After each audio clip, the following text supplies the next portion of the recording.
नमस्कार, हमारा संविधान के इस वीडियो में आपका बहुत बहुत स्वागत है।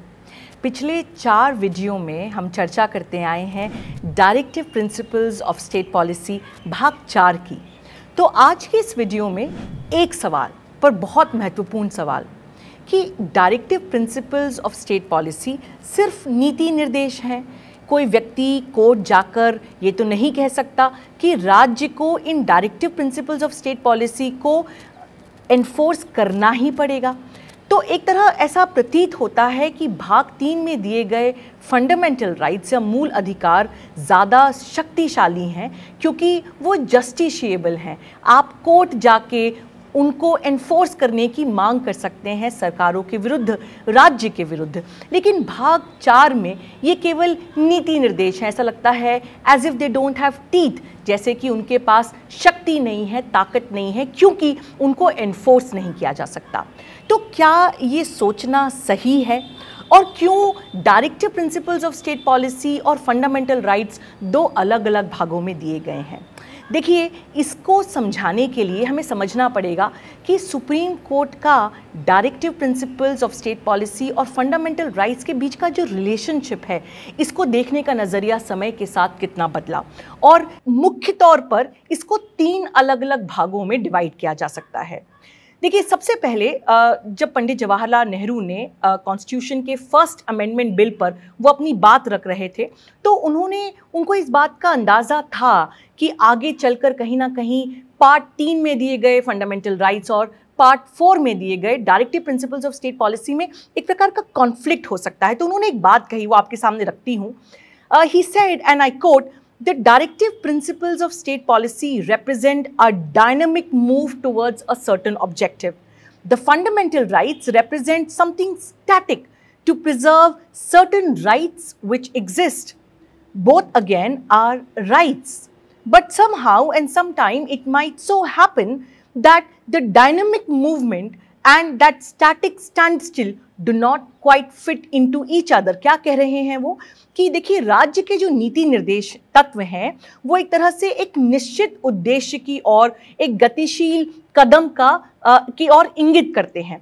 लेकिन जो मौलिक अधिकार हैं भाग 3 में, वो हमारे मौजूद कुछ अधिकारों को संरक्षित करने के लिए एक स्थिर या जिसे कहा जाए सॉलिड बेसिस प्रोवाइड करते हैं। लेकिन ये दोनों ही अधिकार हैं।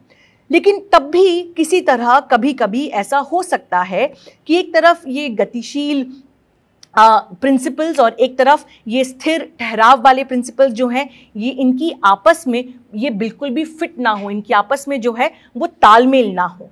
इसी प्रकार से BN राव, देखिए, जब हम संविधान बनाने वालों की बात करते हैं तो बाबा भीमराव अंबेडकर के बाद BN राव का नाम जो है उसे काफ़ी इज्जत के साथ लिया जाता है। BN राव का संविधान पर काफ़ी गहरा असर पड़ा। उन्होंने काफ़ी सारे अपने कमेंट्स दिए ड्राफ्ट्स पे। तो वो ये कहते हैं, वो कॉन्स्टिट्यूशनल एडवाइज़र थे कॉन्स्टिट्यूएंट असेंबली को, जिसने पूरे संविधान की संरचना करी। तो उनको भी इस बात का कहीं ना कहीं संदेह था कि कहीं ना कहीं भाग 3 और भाग 4 में कॉन्फ्लिक्ट ना हो, और इसलिए उन्होंने आयरलैंड के जो प्रेसिडेंट थे उस समय के डी वलेरा, उनसे बातचीत करी और उन्होंने कहा कि देखिए, आयरिश कॉन्स्टिट्यूशन में आपने किस प्रकार से फंडामेंटल राइट्स और डायरेक्टिव प्रिंसिपल्स का मेल बिठाया है, हमें भी थोड़ा सा इस पे सजेशन दीजिए।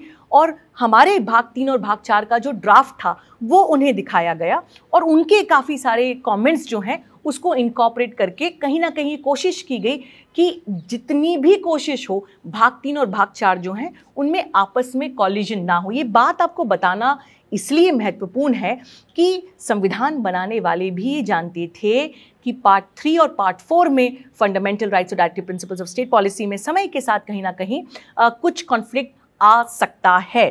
अब सुप्रीम कोर्ट ने इसको कैसे देखा? देखिए, पहला अप्रोच ये रहा सुप्रीम कोर्ट का कि उन्होंने कहा कि शुरुआत में 1950s के बाद जब सुप्रीम कोर्ट के सामने अलग अलग केसेस आए, तो पहला रवैया ये था कि directive principles should conform to and run subsidiary as fundamental rights, की directive principles of state policies, DPSPs जो हैं उनको फंडामेंटल राइट्स के अनुरूप चलना चाहिए और उनको एक सहायक के रूप में काम करना चाहिए। इसका एक उदाहरण देती हूँ। State of Madras versus Champakam Dorairajan. काफ़ी महत्वपूर्ण जजमेंट। इसमें सुप्रीम कोर्ट के सामने मद्रास हाई कोर्ट के जजमेंट को अपील किया गया था। मद्रास हाई कोर्ट ने एक सरकार का गवर्नमेंट ऑर्डर, जिसे कम्युनल जीओ भी कहा जाता था, जिसके बेसिस पे कुछ कॉलेजेस में कास्ट के बेसिस पे रिजर्वेशन किया गया, मद्रास हाई कोर्ट ने उसको अनकॉन्स्टिट्यूशनल ठहरा दिया। उन्होंने कहा कि आर्टिकल 29(2) क्या कहता है? आर्टिकल 29(2) कहता है कि no citizen shall be denied admission into any educational institution maintained by the state or receiving aid out of state funds on grounds only of religion, race, caste, language or any of them। मतलब simple भाषा में article 29(2) ये कहता है, हमने पहले वाली video में इसको डिस्कस करा है, कि राज्य के चलाने वाले किसी भी शैक्षणिक संस्थान में या ऐसे किसी शैक्षणिक संस्थान में जिससे राज्य जो है वो एड प्रोवाइड करता हो, उसमें धर्म के नाम पे, जाति के नाम पे, भाषा के नाम पे, रेस के नाम पे डिस्क्रिमिनेशन नहीं किया जा सकता एडमिशन में। तो जब सरकार एक ऐसा गवर्नमेंट ऑर्डर पास करती है कि कुछ कुछ जाति के लोगों के लिए रिजर्वेशन किया जाएगा, तो उसको मद्रास हाई कोर्ट ने अनकॉन्स्टिट्यूशनल ठहरा दिया और मामला आया सुप्रीम कोर्ट के सामने। तो सुप्रीम कोर्ट ने कहा कि देखिए ये ठीक है, सरकार की दलील थी कि ये हमने जो प्रोविज़न बनाया है कास्ट के बेसिस पे इंस्टीट्यूशंस में एडमिशन के लिए, ये directive principles of state policy को मद्देनज़र बनाया गया है कि माइनॉरिटीज़ का अपलिफ्टमेंट करना है, सोशल अपलिफ्टमेंट करना है। कोर्ट ने कहा कि चूंकि ये आर्टिकल 29 सब क्लॉज 2 के विरोध में जाता है, directive principles of state policy fundamental rights के विरोध में नहीं जा सकते, और ऐसा कोई भी लॉ, रेगुलेशन, ऑर्डर जो सरकार पास करती है जो फंडामेंटल राइट के अगेंस्ट में है, चाहे वो directive principles of state policy को आगे क्यों ही नहीं बढ़ाता हो, उसे हम गैर संवैधानिक मानेंगे। तो ये था पहला रवैया कि directive principles of state policy को एक सेकेंडरी स्टेटस, एक सब्सिडियरी स्टेटस, एक सहायक के रूप में देखा गया। लेकिन समय के साथ साथ इस सोच में बदलाव आया और जो सेकेंड अप्रोच ली गई वो ली गई जिसे हम कहते हैं harmonious construction, principal of harmonious construction. जब हम संविधान को इंटरप्रेट करते हैं तो उसके लिए प्रिंसिपल ऑफ हार्मोनियस कंस्ट्रक्शन जो है वो एक इंटरप्रिटेशन का रूल है। मतलब क्या?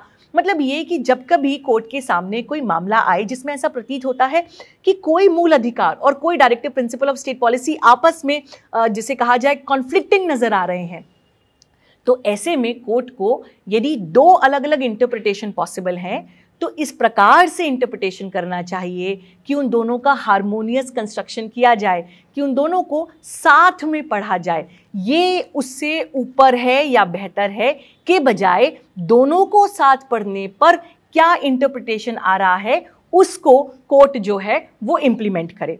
इसके लिए मैं आपको कुछ उदाहरण देती हूँ। देखिए, मुंबई कामगार सभा वर्सेस अब्दुल भाई AIR 1976 supreme court page number 1455 में कोर्ट ने कहा, and I quote, where two judicial choices are available, जहां जजेस के सामने दो अलग अलग चॉइसेस हैं, the construction in conformity with the social philosophy of the directive principles has preference। तो डायरेक्टिव प्रिंसिपल्स में जो एक कहा जाए सोशल फिलॉसफी दी गई है उसको प्रेफरेंस दिया जाएगा। तो कहीं ना कहीं कहा गया कि देखिए उसको भी प्रेफरेंस देना ज़रूरी है। इसके बाद एक और जजमेंट आया, इसके पहले आया था लेकिन उसमें और साफ तरीके से इस बात को समझाया गया।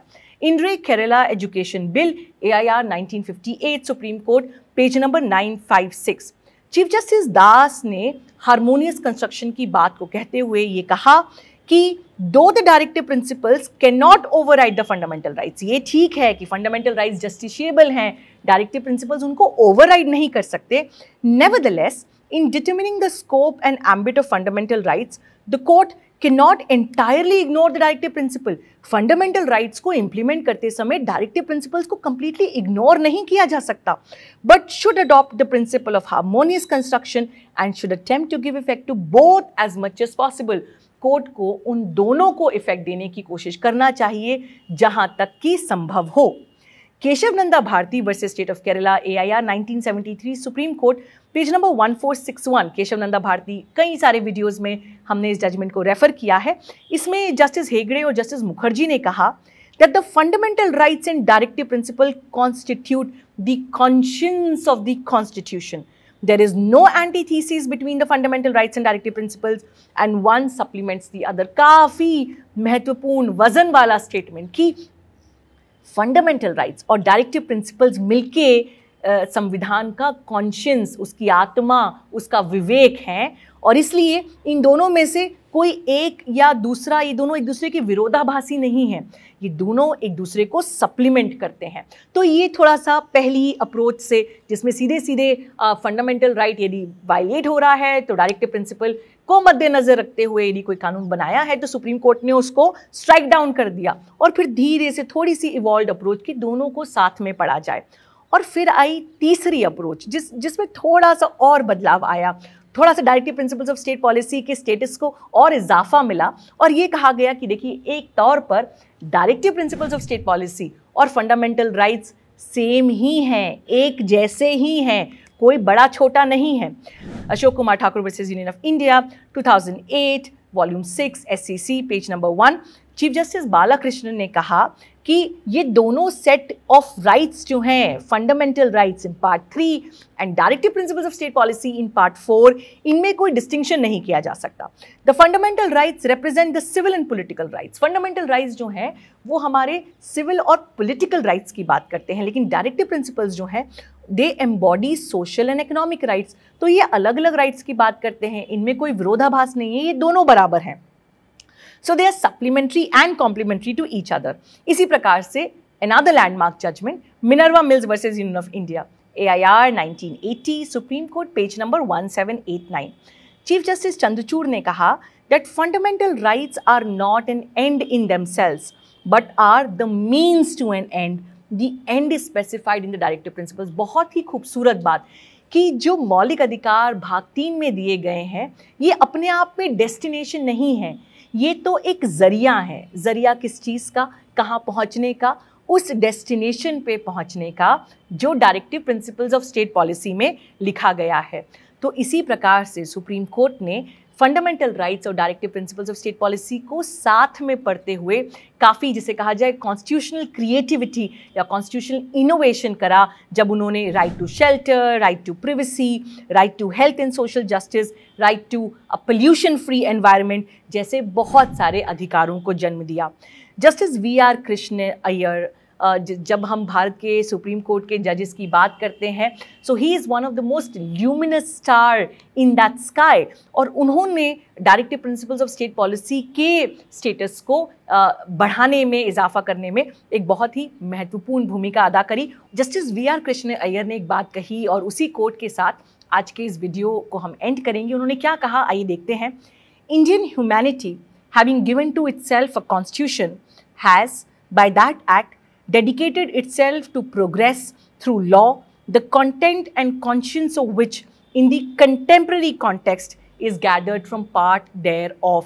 मतलब भारतीय मानवता ने अपने आप को जो संविधान दिया है, उसके बाद उन्होंने कानून के द्वारा प्रगति के लिए अपने आप को एक नया रास्ता, मार्ग दिया है, जिसका विवेक जो है वो समकालीन संदर्भ में भाग 4 से प्राप्त होता है। मतलब एक प्रकार से भाग 4 जो है वो संविधान की आत्मा है, जिस राह पर भारत देश चल पड़ा है, कहाँ जाएगा। जब कभी नेविगेशन का सवाल आएगा, जब कभी हम अपने आप से ये सवाल करेंगे कि क्या हम सही रास्ते पर हैं, तो हमें अपने आप से ये पूछना पड़ेगा कि directive principles of state policy की मंशा को हम कितना प्राप्त कर पाए हैं। राज्य और सरकारें directive principles of state policy की मंशा को लेकर कितनी, जिसे कहा जाए, चिंतित हैं, और कितना दूर है अभी directive principles of state policy में दिए गए भारत के सपने से हमारा देश। और जब हम इन सारे सवालों के जवाब देंगे तो हमें पता चलेगा कि क्या हम सही रास्ते पर हैं और हम अपनी मंजिल से कितना दूर हैं। मैं आशा करती हूँ कि 5 भागों में बने directive principles of state policy की हमारी ये चर्चा आपके लिए लाभकारी रही। अभी भी यदि directive principles of state policy पर आपके कोई भी सवाल हैं तो बिना झिझक के मुझे कमेंट बॉक्स में ज़रूर बताएं। देखने के लिए बहुत बहुत धन्यवाद। मैं अधिवक्ता अवनी पंत। द वायर के और वीडियोस देखने के लिए सब्सक्राइब करें और बेल आइकन पर क्लिक करें। स्वतंत्र पत्रकारिता की आर्थिक मदद करने के लिए डिस्क्रिप्शन में दिए गए लिंक पर जाएं और अपनी राशि चुनें।